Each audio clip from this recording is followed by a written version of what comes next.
Good morning, Dr. Rall. How are you today? I'm feeling excellent. How are you? I'm good. I'm really excited for your the podcast today, and so are many people who are waiting for this episode for quite some time. So everyone has many questions that I would like to cover. I would really try to cover all of them today. Let's hope that we get through all of them. So, would you tell us a little about yourself for everyone? Yeah, sure. I went to medical school in Chicago at Rosalind Franklin, and then went active duty military in the Navy, where I completed my psychiatry residency at Walter Reed Hospital, just outside of Washington, D.C., across from National Institute of Health. They had a lot of brain imaging technology there, which is where I got really interested in cognition and how the brain functions. And around that time, I started playing around on YouTube, wanted to talk about the new technology and other findings that were coming out in neuroscience and how that related to behavior, mental health, self-improvement. And these different companies, these wearable companies, were up and coming. So I started talking about them on YouTube, and it was received well by the audience. And it was something that I was really interested in. So that's really what I've been up to for the last 5 years, is just talking about these different technologies and how they can help humanity. So everyone here would agree with me that we love your reviews and the comparisons of different variables that you make on your site, and the parameters we should consider while making a decision. And they're incredibly helpful because they are quite expensive, and we can mostly afford only one for a particular use case. So I think everyone wants to know, what are the parameters or criteria that you use to evaluate or compare these devices when you review them? Yeah, that's an evolving thing. I think I've been developing it more and more as the videos go on. Ease of use is becoming increasingly important. Quality of data, of course, has always been paramount. Taking a look at the pros and cons, because that's a bit of a trade-off, right? If you have more sensors, you can get more data, but also it limits ease of use. So that's a balance. And that's something that I think is worth discussing on the YouTube channel. And price often comes into that as well. The more sensors that you have, the more expensive the devices might be. Comfort, and then software is always really important. Are the games, the and other practices that are on the software, are they engaging? Are they going to teach you things? Is it going to be effective in improving your brain health? So those are some of the things off the top of my head that factor into what I look at when reviewing the devices. Interesting. I think even the community is very helpful when it comes to enthusiasts developing using those softwares. So that is one thing I also look for a lot. A helpful community, an integrative, collaborative community helps solve many bugs. So, what do you think a customer expects from these devices, and where do these products currently fall short?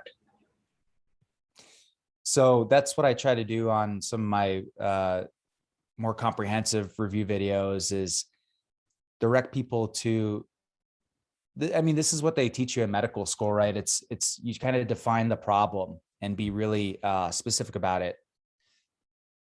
Sort of ranking what's top on your list of what you're trying to improve. Is it sleep? Is it attention? Is it relaxation? Is it your mood that's affected? And then just taking a look at these devices and seeing how they could help people. And I think that where they fall short at times is expectations. That's just one of the, difficult things about being in a consumer wearable market, is that you need to market them. And oftentimes people just don't pay attention unless you describe these incredible effects. So it's definitely been a balance between getting people really excited about the technology, but also managing expectations. And I've had time and time again that people contact me just so happy with the devices and really feel like they're getting a ton out of them. But I've also got contacted by people that obviously their expectations were wildly out of proportion to what the devices can actually deliver. And then they get upset that the problems are not magically fixed by this device. And, they feel like, they've been lied to, or, not specifically just by me, but even the marketing that the companies are doing, that type of thing. So that's something I'm trying to get better at, is managing expectations, showing how these devices can be used in real life, but also a lot of them, especially the neurofeedback technologies, take work. Like you need to be doing them every day to help improve your brain function. And I think a lot of people don't understand that. They think that it's going to be like some kind of magic pill thing where they're going to start using it and suddenly it kicks in like Adderall or something like that. But I think communicating to them, especially with the neurofeedback technologies, that you need to put in the work to see the benefits is really important. Yes, that is something that I have observed too. And I think, as you said, more closer attention would help. That is not something, obviously, or is that something a company can help improve? Is there ways you would recommend a company market them so that people are more aware or manage their expectations better? Or is it just something solely depend a factor that a consumer can control? I think that education within the apps can be helpful. And so that's where I think the companies can start first off. I know with my brain circuit training program that I do with my clients, I'm starting to put in more material in the online training, discussing different case studies that I've seen, because I've had enough clients now to where I can really see the difference between people that are putting in a ton of effort into the neurofeedback training and others that just do a couple of sessions a week and don't put much effort into it and don't get as much bang for their buck as they would as if they were doing more trainings. So I know from my perspective in my own coaching program, it's just comes with education, and the better that you can deliver that to clients and customers, I think the better. One of the things that I'm excited about with my YouTube channel is not necessarily a completely new direction, but I definitely want to do more demonstrations of how this technology can be used in everyday life, both in measurement and in training. So I'm going to be doing a lot more of that on YouTube. And I think that it will be educational for people to see in real world scenarios, rather than me just kind of sitting in the studio talking about the different devices and getting things hyped up so people get excited about it. It's just going to come with more education about what the use of these devices actually looks like, and providing guidance in that respect. Yeah, that would be actually very helpful, and I would be looking forward to them. So this is a follow-up to that, this topic itself. Right now, I think the bigger problem, or at least slightly bigger problem, is of scalability, reach, and access rather than the technology. And what do you think is the right way forward to tackle this in terms of maybe business model or marketing or changing certain aspects of the product, or what, any other thing that comes to your mind? So my question for you is, in terms of scalability, are you talking about the number of devices that can be created, or the number of people that can afford them, like The access number of to afford them? I mean to say the number of people who can access them, afford them, use them, uh, to understand how it can benefit them. Yeah, great question. And I've been talking about this for years now. I think that at some point there needs to be more of a crossover between health and wellness devices and clinical devices, because what I think is going to happen is that as these health and wellness and tech devices become more and more capable, eventually the medical community is going to catch on. I've done talks with Harvard recently, and I'm probably going to go back to DC to do a presentation with the military about these devices. And I think that more and more doctors are going to start advocating for these devices to be covered by insurance. And I think that at that point, where you have clinics that are using clinics that have these devices available, and people can have insurance reimburse them for interacting with these devices, is where access to care will open up quite a bit more, where instead of a couple $100 out of someone's pocket to interact with these devices, it's actually prescribed care that they're getting in clinics. So I think FDA approval is important. And at least I know in the States here, there's a lot of work being done at the FDA to keep pace with digital technology because digital therapeutics are evolving much more quickly than pharmaceutical therapeutics or biomedical therapeutics had in the past. So the regulatory body needs to start catching up and doing their reviews, doing their due diligence so that insurance companies can confidently say, hey, these devices actually improve patient outcomes, which saves us money on the back end. And obviously, ideally, it wouldn't be about money, but when you're talking about insurance companies, that's going to be a big incentive for them to start covering care with these devices.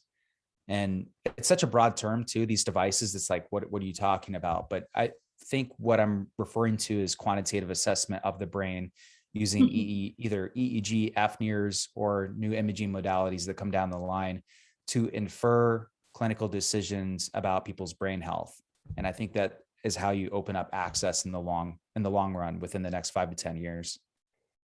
I see. And so like many use cases like focus, meditation, sports, sleep, mental illness are getting extensive focus right now. But what are some of the applications, according to you, that are not getting as much focus or attention, and but should be getting as more attention? Yeah, good question. So I'd have to sit here and kind of go through my head of what's being covered, right? You've got a couple of devices for meditation, focus, sleep is becoming larger and larger. Yes. Issue. I think sleep is actually a niche that's largely untapped right now because Muses has sort of dipped their toes in sleep, but they don't have a full on polygraphy gold standard sleep test that you would get for needing to test for sleep apnea or other issues with sleep. And sleep is such a huge topic in mental health, but also I think in popular culture right now. I just got I think his name's Matthew Walker, the PhD at UC Berkeley, that put out his book. I know it's been out since like 2017, but I still see him all over podcasts and that type of thing. So I think it's a really popular subject, and for good reason. We did have Dream putting out their Dream 2 device, but they've sort of gone back into medical research, FDA approval, that type of thing. It sounds like they're probably going to become more of a medical device. So I think that there's a lot of space there right now for startup tech wearables to start tracking and trying to reach a gold standard of what you would find in a clinic of a polysomnography device. And I've explained this in videos in the past, but it's so uncomfortable to go into a room, get the electrodes hooked up to you, and be expected to sleep in this clinical environment. It's just so not conducive to actually getting data about what your sleep actually looks like. So it's such an important topic and such a wide potential customer base. And for only there to be Muse S sort of dipping their toes into it, and then Dream 2 having success, but then going sort of underground, I think there's a big opportunity there for people that want to develop neurotechnologies and do something like track sleep. So you were talking about sleep, and I think there are some who are trying to come up with different form factors like rings or maybe in-ear EEG to electrode EEGs, which are trying to focus on sleep. Maybe not the gold standards, but something that consumers can use easily and for longer durations. So I think yes, sleep is starting to get the focus it deserves. Let's see what happens there. So you said, as we know that EEG has been the go-to non-invasive modality for all wearables, but FNIRS is starting to receive more attention. Obviously, they both have their pros and cons, but which use case you see FNIRS overtaking EEG in? For example, maybe simultaneous monitoring of brain activity and stimulation is something where FNIRS might work better. But what is your take on this? Where would FNIRS be better? Yeah, so I'm really excited about FNIRS. I think that EEG is going to be uh, a continued modality that we use. But for example, I think that FNIRS is better for testing things like frontal lobe blood flow. I Yes. think we've got a good amount of evidence that increased blood flow to the frontal lobe helps with attention. And I think that attention and focus is something that is going to be huge for the neuro wearables community, because it's something that such a wide portion of the population really finds very valuable. If you think about all the athletes and even people at work trying to improve their focus without pharmaceuticals, we all know that stimulants like Adderall have been vastly overprescribed, at least in the US. So I think having alternatives to those pharmaceutical interventions for focus is extremely important. And I think that FNIRS is a good modality for going in that direction. I think that there are a couple different modalities of FNIRS that we should be keeping our eyes on. There's continuous FNIRS, there's time domain FNIRS. There's what Mary Lou Jepson is trying to do with open water, which is combine FNIRS with ultrasound to do structural imaging. I think that there's a lot more, from what I've seen, there's more variability in applying FNIRS than EEG right now because of all the different ways that you can track blood flow, and then also use near-infrared light to provide structural imaging. So it's extremely exciting. I think that it's going to create some pretty fantastic technologies for us to play with over the next 10 years.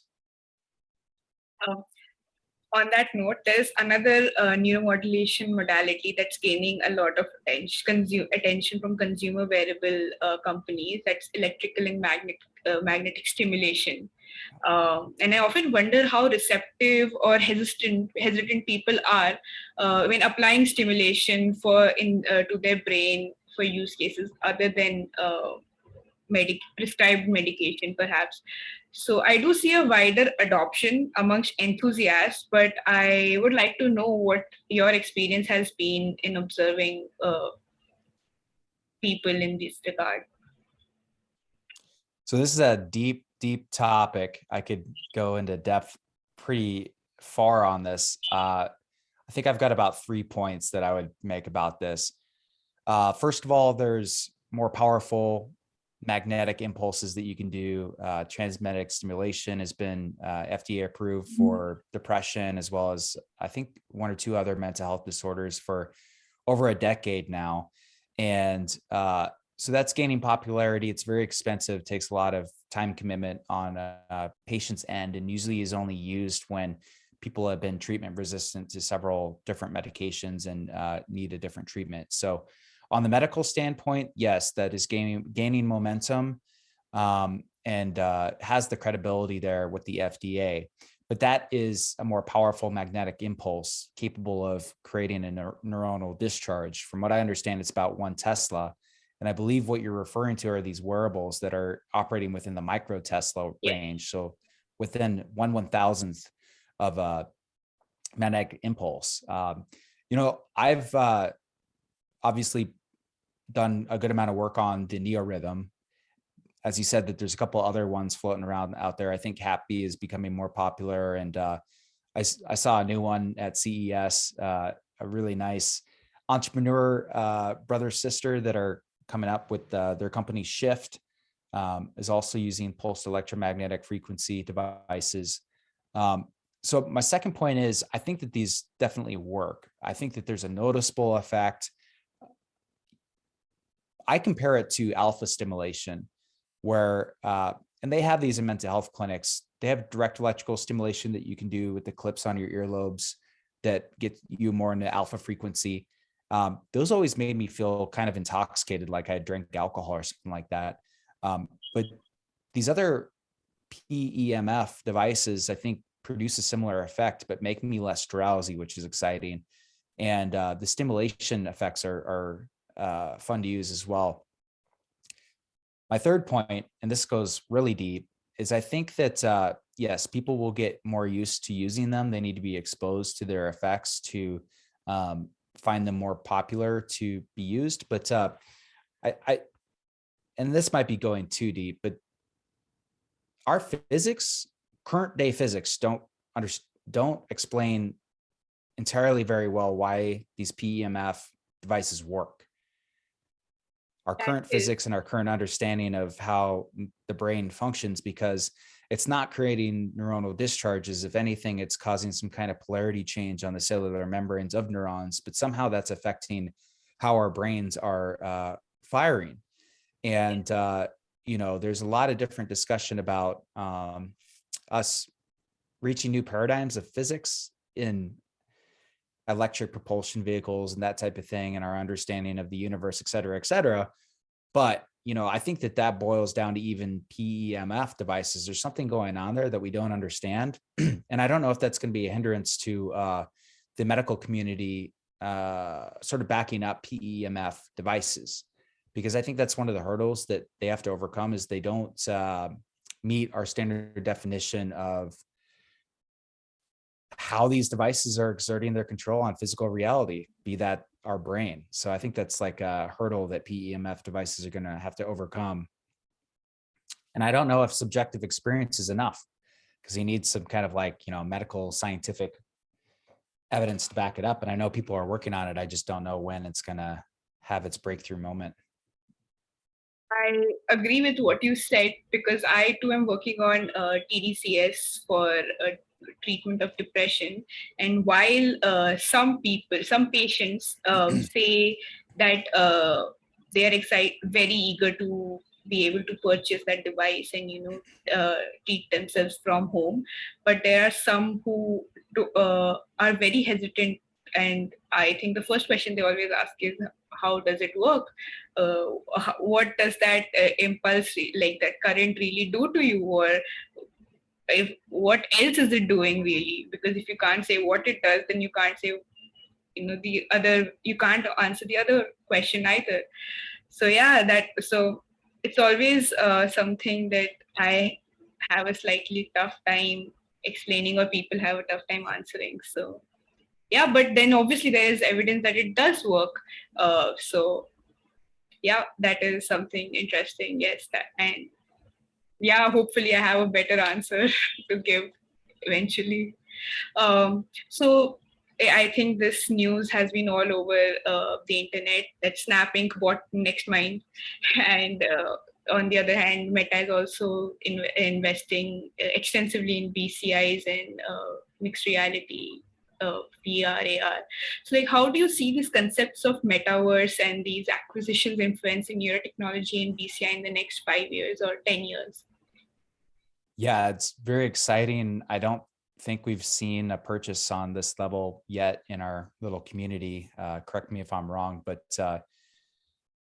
I think that it makes sense, just the way that Nextmind is set up, that some kind of AR, VR interaction with that technology would work quite well, just because of how close the stimulus is to your eyes and how you can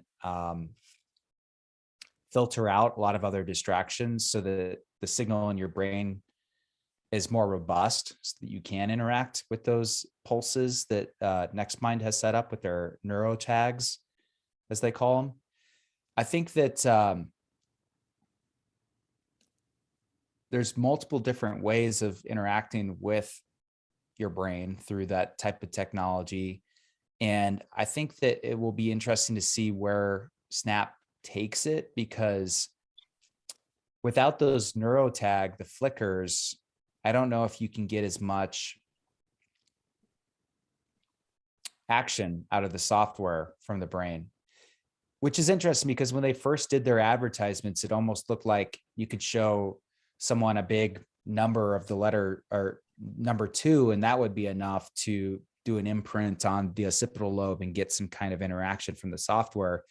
But when you dove deeper into it, it was the flickering. So I guess my question is, do they feel like they can get to that next level of, rather than just flickers, getting enough data from the EEG to use with machine learning so that actual shapes or colors cause different shapes or colors, create classifiers strong enough to create software around it. I think at first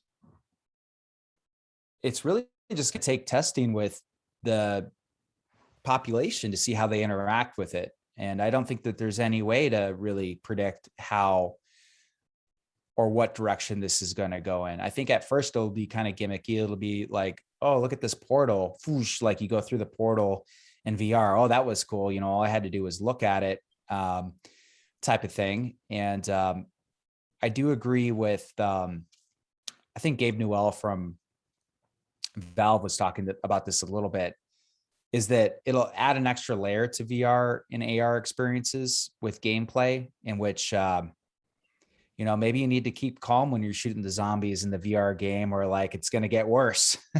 More zombies are going to come, the more scared you're going to get. So, you know, I think that further off, it'll be like that. Maybe it'll happen sooner than I'm thinking, but your actual mental state will affect how the game is progressing. And that might be kind of fun. So at first, kind of very superficial level, flickering tags, then who knows, maybe more advanced interaction with colors or text, and then maybe concurrently, but probably a little further down the line, actually incorporating emotional states into the gameplay, I think is where it's headed. So as a follow-up to that, given the current state, what should you think the next step in neurotech should be for the industry? I think there's so many directions that you could take that. What I would love to see is structural imaging. And I think that there's really only one, well, I've heard a couple of rumors around the campfire, but you know, if Mary Lou Jepsen really can combine FNIRS with ultrasound to get structural imaging out of that with a wearable, I mean, my mind is blown. I think that Kernel is going to do some incredible things over the next couple of years because, you know, they have time domain FNIRS, which actually can not only do relative measures of blood flow, like from what my understanding is with what Mendy is doing, which is a great company. I think that they're going to do a ton with this, is that with continuous FNIRS, you can measure relative blood flow. So you get a baseline and then see how the blood flow changes from there. But with time domain FNIRS with Kernel, and obviously their device costs much more, within the $50,000 to $100,000 range for now. They'd be able to do a little bit more specific metrics of how much blood there actually is in the region, which is going to, I think, be more applicable to testing resting states of people and doing comparisons to population studies. That would be more clinical, kind of like mental health type of imaging. So I think that what Kernel and Mendy are doing with FNIRS is incredible, and that's where we're going to see the most progress over the next couple of years. But I would love to see at some point us get to more structural imaging, because I think humans are such visual creatures, and all the devices that we have up till now either show lines or graphs, or at best scalp map with the heated signatures around the different sensors of how your brain activity is lighting up. But if we could actually show people like what you would see from a diffusion weighted MRI scan, where you actually have the myelin fibers, multicolored myelin fibers, or kind of the typical MRI brain scan that people are used to seeing, and be able to use that to show people how their brains are functioning, I think that's like the holy grail. And I think that's when, you know, I think we might break through in the mainstream earlier than that. But if we could have that modality come on board, that would be a complete game changer in my mind. And we'll try to simulate it before we get there, because of course there'll be 3D modeling maps of people's brains, and then you sort of model the functional data on top of that and show how their brains have been functioning. Kernel's already doing that. But I think when we actually have like the image of, you know, either like a really low cost MRI scan that becomes available, combining FNIRS with ultrasound, or a different modality that we don't even know about yet, I think that will be like a complete game changer, and where I would like to see the tech go within my career. So that is something that you would like to see. And what is something that is happening right now that is that you're most excited about? Like you were saying, some that you would like to see games react to emotional states. And that is, I think, some metaverse games or apps are doing that. For example, there's one I have been looking into called Genopets, which tracks wearable data to try to evolve your pet according to your health data or your data that is tracked, and maybe neurotech can be integrated to that somehow, and personalities or maybe personas can be more well defined. That would be very interesting to see your animal grow or change as you do. And maybe that's also a very good self-assessment tool, uh, because I think we see and improve a lot. But yeah, that is something that I have been excited about a lot. So what is something that you have been excited about that's happening right now? I'm really excited about performance enhancement. And so you could look at that with meditation and Muse improving their algorithms, that type of thing. I think Mendy's going to make a lot of progress here over the next year or two. They're really honing in on blood flow of the frontal lobe for performance enhancement and focus. So that's what I'm focusing mostly on over the next couple of months. I want to package that up into a little bit new way of doing the YouTube videos where, like I was saying earlier, really show how these devices can be used in everyday life, not only for the neurofeedback training, but for data assessment of actually where our brains are at from day to day, not only day to day, but also at different times of the day. It's like, how's your brain functioning right when you wake up from sleep? Do you have sleep inertia from the night that's keeping you groggy, or do you tend to kind of pop right up from a cortisol dump early in the morning? And how does that differ between different people? I think that that's something that I really want to start exploring on the YouTube channel. And I just got out of the military last summer. So now I'm really transitioning into this stuff full time and don't have, a 40-hour week clinic to run. So I can put a lot more time into the videos now. And I think that the audience will start to see that over the next couple of months of really high quality content where there's just a ton of value packed into 10 minutes in a way that's entertaining. And I'm hoping we'll reach a bit of a wider audience. I really want to, because I know the people at Neurotech X and the other people that have supported me so far, I'm so thankful for it. And I really appreciate everybody's feedback and the support that I've gotten over the years. And I definitely want to still keep doing the tech reviews in order to inform people's decisions about where to go in their research or their own personal use. But I also want to start putting out some videos that raise awareness of what's going on so that we can have more resources pour into the niche. Because I think that the more that people are aware of what's going on, the more money and investments will happen in companies and the more technology we'll have to play around with. I think everyone's looking forward to your channel and whichever direction that you take or head towards. I think there are too many people excited for it, even outside neurotechnics. I think we are all excited for it. I believe that neurotech wearables have reached a point of development where they are crossing boundaries into more fun use cases beyond health. For example, marketing, gaming, and recently L'Oreal and Emotive partnered to select the customer's most preferred scent and select perfume based on that.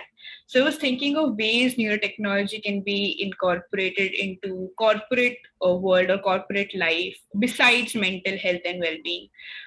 Since you have very interesting insights, what would you think would be ways to do that in the corporate world, which people would enjoy and benefit from? Yeah, I think that some of the more self-explanatory ones would be taking breaks and rest. So for rejuvenation purposes, having something like the Muse headband to help someone relax and meditate, and have an area where people can go to do that so that they can take breaks and go do that on their work time and come back even more refreshed and ready to perform at work. There's tracking focus, which I think will be helpful, like what Mendy is doing, tracking the blood flow to the frontal lobe and helping people prime themselves for the day. I think that will become important, where before you start the workday, you can prime yourself by increasing the blood flow to your frontal lobe. That's what I've been doing for the last couple of months. I use Mendi every morning, just kind of increasing my blood flow. I do find that it helps with my meditation session afterwards, which is kind of an anecdotal thing, but I think that it's an example to use here. And then those would be sort of performance enhancement things that I'm interested in. And I'm coming from a health provider perspective. So that's sort of my bias, is more on health, wellness, performance enhancement aspects. And I'm sure there will be a bunch of really fun AR, VR applications, that type of thing, maybe even things that you can do with conference calls or something like that. But that's not really my area of expertise. I think that one of the things that I wanted to mention a little while back when we were talking about FNIRS and some interesting use cases, that I think that video that Kernel put out on their YouTube channel is really great example of how we can start looking at how these technologies can track brain performance. And if you haven't seen that one, it's where Brian Johnson plays the Call of Duty winner, Seth Abner, otherwise known as Scott, I think is his call name. But they were taking a look at how their brain activation patterns differed. And you could see how Abner's brain really got into flow state very quickly when he was playing this first person shooter game, and how efficient his brain was at creating that behavior without being too metabolically overactive. Whereas Brian Johnson's brain, and my brain too. I mean, I went to Kernel and visited and did their grid shot study as well. And my brain just looked like Brian's brain, which was overactivated, thinking too hard, not being in, I guess, what you would call flow state. So I think having these technologies take a look at how different people's brains function in different environments. And what I get really excited about is top performer brains. I want to see like how top performers brains operate so that we can learn from them. And that, so you could actually like create training regimens around how someone's top performer brain works, so that we can more quickly get people that want to learn a skill set to the same spot by using brain imaging. That's really exciting to me. So you mentioned how performance enhancement methods or use cases can be incorporated. But do you think that this is going to further help work-life balance, or is it just going to be another layer of complexity where, or parameter for competition amongst people, which will lead to more work-life toxicity, or maybe even way to filter out people, or something like that? It depends on how you use it. And I think that, frontal lobe activation is a good example, because I think that frontal lobe activation leads to a person's own decision-making skills. And I don't know, what would you call that? Self-autonomy. So when you say that, I think of the person that's trying to achieve better work-life balance. And perhaps when they're in fight or flight mode, when their sympathetic nervous system is up and their anxiety is up, if their boss asks them to do more work, maybe on the weekend or in the evening, they're such in fight or flight mode that they're going to say, yeah, sure, boss, whatever you need, anything to please you. But if you're coming from a stable standpoint where you're well controlled and your frontal lobe is well in control and you can make rational decisions and you've made a goal for yourself to achieve better work-life balance, you'll have better be able to say, no, boss, like I will do that next week at the beginning of the work week. It doesn't need to be done right now. And I'm not here to be, pleasing people at every step of the way that's going to lead to burnout. So I think that's a good example of how you could increase people's brain power and self-awareness to where they're reaching that brink of burnout and be able to say no when they need to. Yes, I agree with you. There can be good and bad after effects to these use cases, and I think it really depends on how they are used. So, yeah, I would really have. Yeah. the term that I was going to use was volitional control. That's what was escaping my mind just now. I think that with performance enhancement, yes, you can push people even harder, kind of like Adderall would do, to where they would, be staying up longer hours, working longer, that type of thing. But if used in the right way, I think it can improve people's self-awareness and volitional control so they can make healthy decisions for themselves that achieve better work-life balance. Yes, completely. I totally agree with that. So you said that you have been a Navy trained psychiatrist and you were working for them uh, till last summer. So how was your experience working with people from the forces, and how was it different, or how is it different from treating people outside the forces? Well, that's Pandora's box that I could open. I'd say that the more obvious thing would be combat veterans. They have a little bit of a different trauma than Yeah. some of the general population. And so there's nuances to that. And oftentimes, for example, you would have veterans coming back from combat arenas that would have both signs of traumatic brain injury and PTSD because they're exposed to blast waves. And we know pretty well now that those can actually cause microscopic axonal shear forces that create really odd manifestations. I mean, this is where I really first got interested in the link between biology and psychology, because you had these microscopic damages that you can't see on regular MRI, but as some of the new imaging modalities came along, it showed that there was damage, but it was manifesting in mental health symptoms, which was odd to people that weren't aware that being exposed to a blast and having tiny microscopic changes in the brain can lead to anxiety or vertigo or impulsivity or anger, that type of thing. In the military system, it gets a little complicated because you have to do a lot of fitness for duty assessments. So you're assessing whether a person is safe to continue in the military or not. So there are a lot of implications that come with that.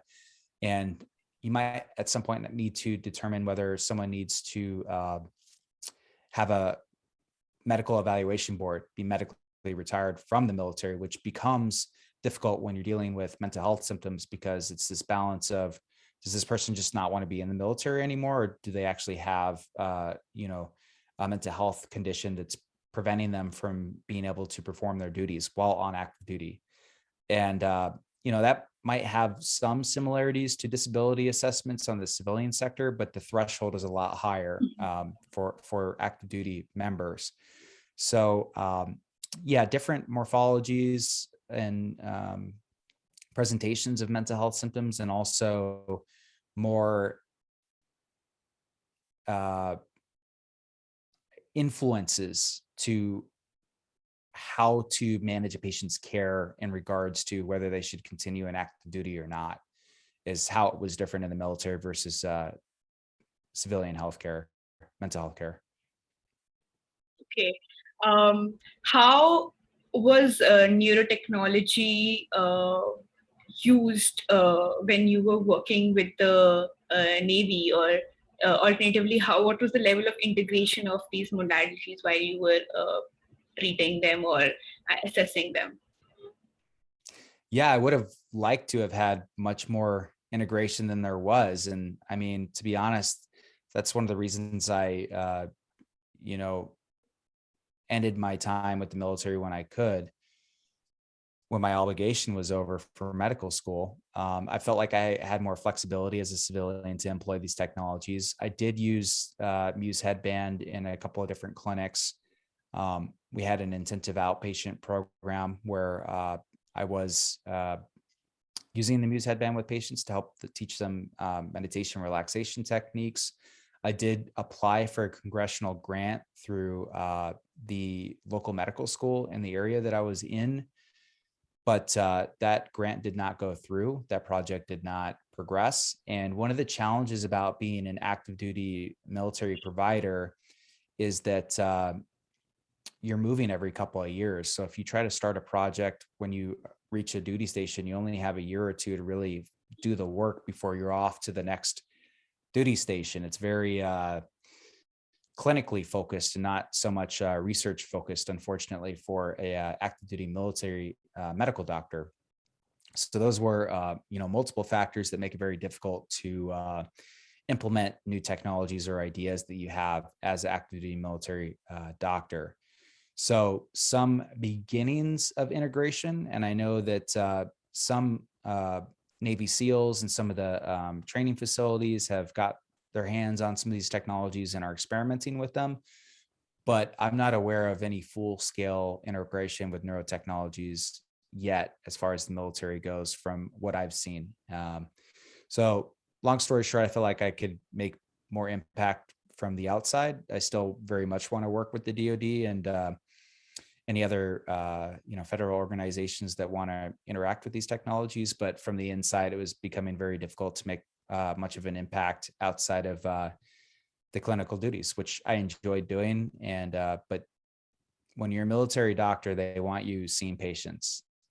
Maybe later on in certain positions, they'd have you do more of a research role, but as sort of a not entry level, but I guess you would call that a junior officer within the in the Navy, in the lieutenant and lieutenant commander rank, which is what I got out at. They really want you on the ground floor seeing patients. And I think to integrate these technologies into a system like that, it's going to take a lot more of a research administrative role at this point rather than a clinical one. So that was my experience with the military. So you said that you wanted to do more integration. What were the spaces where you thought a neurotech involvement of neurotechnology would have been better, or yeah, if you had to, where would you have used them more? Well, I was in the Navy, so I was focused on Navy activities, but we were trying to set up a study where you would have Muse headbands on ships, deployed ships, because when you're in the middle of the ocean, you don't have a whole lot to do. People can get cabin fever, feel like they're being held up in these environments, maybe like on a submarine or something like that. People have mental health evacuations off of these platforms that are very, very expensive. If you're having someone that's having panic attacks or having a really hard time being on the ship and you have to fly a helicopter out to pick them up, it's a whole hassle in terms of operational security, making sure that the enemy doesn't know exactly where your platform is, the cost of getting them off the platform and getting them to a tertiary care center. So the idea was, let's get some technologies on the ships that the sailors can use and not only help improve their mental health, but also give them an activity to do when you're out there for days at a time and don't have anything else to do other than watch movies or whatever else they're doing on the ship. So I thought that would have been a great case to do. We got a couple of them out there. I worked with another psychiatrist that was actively deployed, and we got some good data, but didn't go a whole lot further than there. But that was kind of the case study that I was trying to work while I was active duty. Another question I would like to ask you specifically is that there are many negative impacts of all these technologies, and especially with the rise of these concepts of metaverse, VR, that actually counteract the intended positive effects and use cases of many of these devices. It almost feels like a vicious cycle where you create the market and then you develop products to cater to it. So how do you feel about it, and what can be done to reduce this negative effect? Yeah, I think that it goes back to the volitional control thing. And I think I like to think about the dopamine effect a lot of these social media platforms where you're just scrolling and getting those little dopamine hits every time you see a new little headline. And I think that is really driving a lot of what's going on with social media right now. So I do want to do a lot of videos on that where I'm using products such as the Mendy to track relative blood flow of the frontal lobe and tracking, what happens to your frontal lobe when you're scrolling through. Is that dopamine causing increased blood flow? And if so, if you're doing neurofeedback training regimens to change the blood flow in a certain way, does that give you more volitional control to be able to make healthier decisions when it comes to using technology in general? So I think it goes back to measurement. And once we have the measurement of what these technologies are doing to our brains, we can better design interventions to improve our ability to interact with tech in a way that is biologically advantageous for us moving forward. Yeah, even I agree that maybe some metrics would help us better understand or control, maybe give us more information as to what should be the right amount of usage or uh, how to move forward with them. So Yeah, yeah, I think Brian Johnson's done a really good job of articulating that. I don't know if the audience has seen his podcast where he was on with Lex Friedman, is a really excellent one. And then some of the demonstration videos that they've done with Kernel have been really exciting. And for those of you that have seen my Kernel video, I did get to talk to Brian for a little bit, and he's very much focused on collecting data and having it used as a data assessment tool. And I think that's the first step. We can design different interventions and use subjective data and hopefully some objective data to move forward. But until we have really good data analysis tools of the brain, I think that progress will be slowed down. So I think that's a really important part for moving forward. And I think that plays into our interaction with technology. And I mean, as Brian would say, just society at large. I mean, even the way that we've designed our cities, the technologies that we're interacting with, the way we've set up our work schedules. I mean, the implications of all this go really deep. So, I encourage people to listen to podcasts that Brian has done, et cetera, because he thinks so big that I think it just opens the envelope of how big we should be thinking with this technology, and also what the implications are, so that we can all move forward confidently and be leaders. I think that our community here could be really excellent leaders for humanity, because I mean, who can think of something that has more impact on the world right now than the way that the human mind functions when we have tools as powerful as the internet and nuclear weapons, that is an excellent note to end the podcast on. And yeah, that is actually what excites me. There is so much that everyone can and anyone can do right now